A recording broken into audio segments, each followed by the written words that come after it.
This is Sal here again, and I'm still here with my good friend Dr. Mahadevan from Stanford University.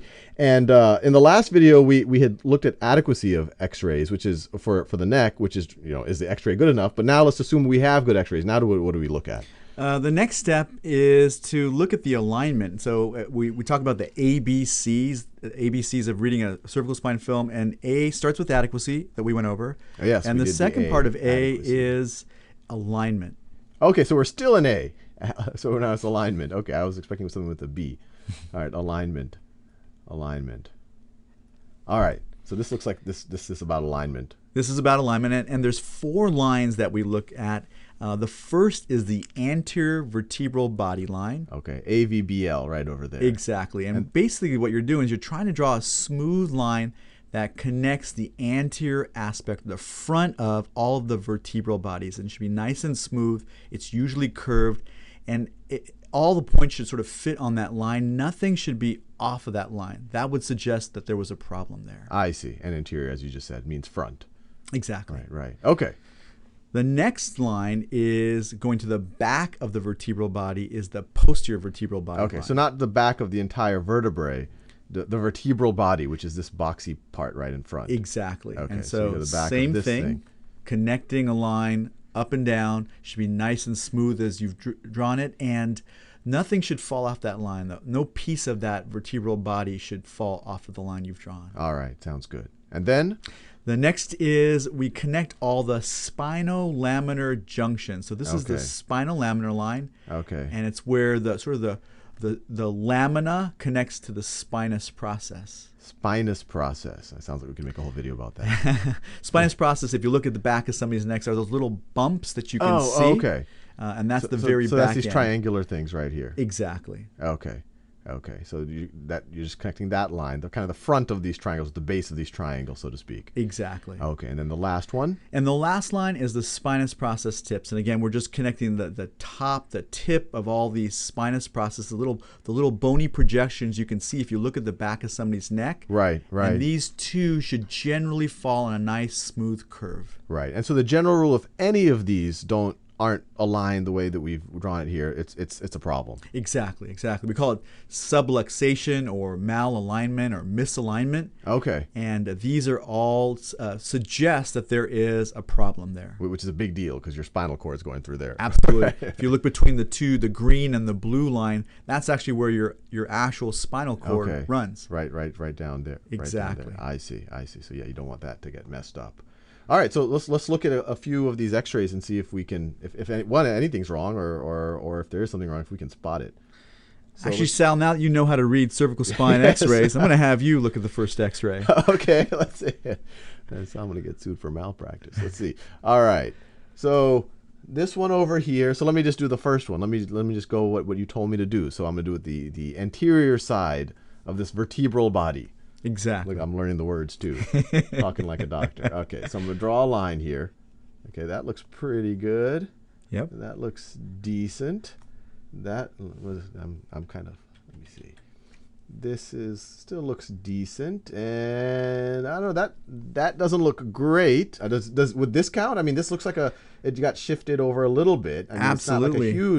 It's not a huge shifting, but it's enough that it's not easy to draw. So I was right?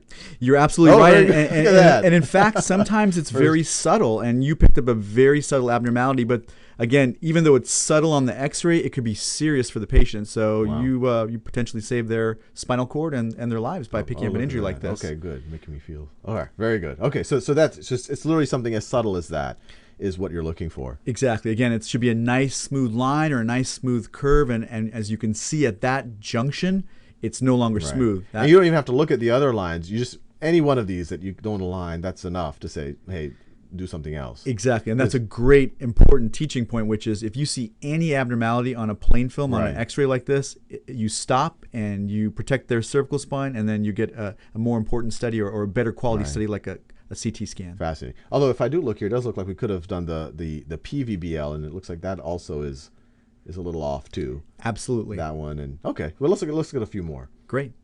I don't want to focus too much on my first victory. All right. So it's clear that this person is facing this way. I can see their teeth. All right. So let's see what we can do here.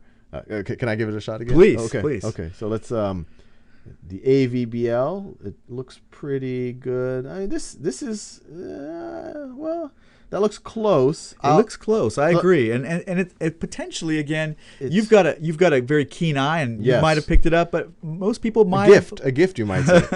might have overlooked that. All right. Oh, so let's try abnormality. the other lines here. So this is okay. So this one is more obvious.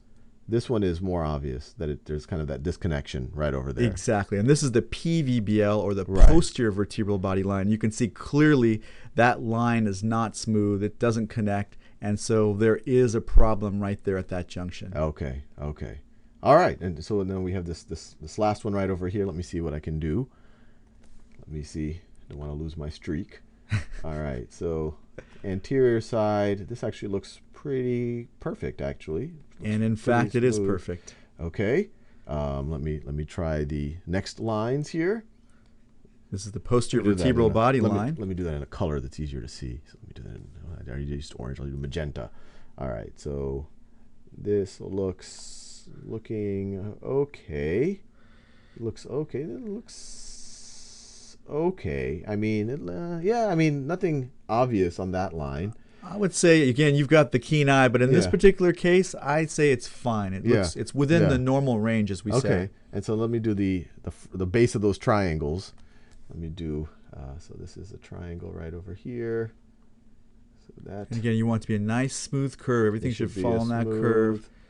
So this, I would have to be a little bit generous with my curve to make it go to these guys down here. Exactly, exactly. That seems. And this is the spinal laminar line.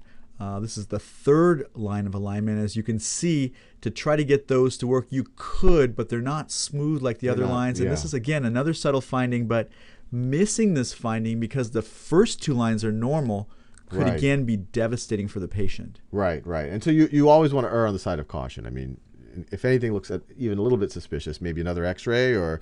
Yeah, another x-ray, another view like we talked about before, or the definitive study is a CT scan or computed tomography. I see. Very cool. Well, thanks for this. This is useful. My pleasure.